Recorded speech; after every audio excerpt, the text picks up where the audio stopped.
In traditional manufacturing, you need everything to be very, very, very controlled. Assembly lines with robots are not resilient. When one tiny thing changes, it has dramatic impacts on the upstream and downstream of that factory.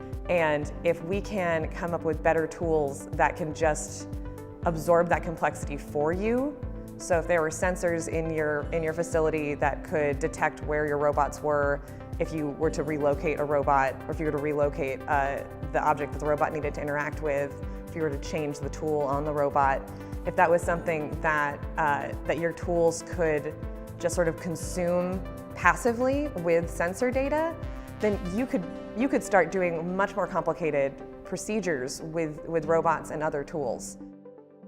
During the process of manufacturing, we are collecting data. So for example, one of the components of the extruder bot is an advanced vision system that pretty much is based on a thermal camera.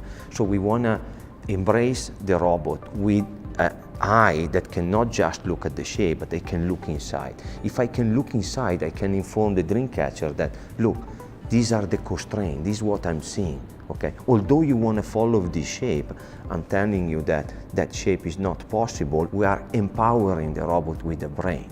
So the brain, what means?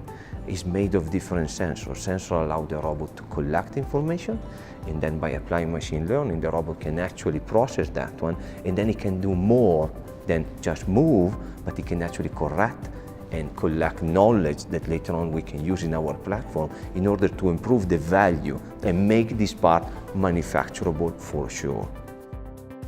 My team is definitely interested in this vision of a future where robots are aware of their surroundings, are aware of the buildings that they're in, they're aware of the tools that are around them, they're aware of the people that are around them, and they're aware of what they've been tasked to do and ways that they could potentially do it.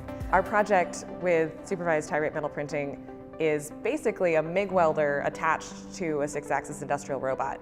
And a MIG welder, for those that aren't familiar, is sort of like the hot glue gun of welding.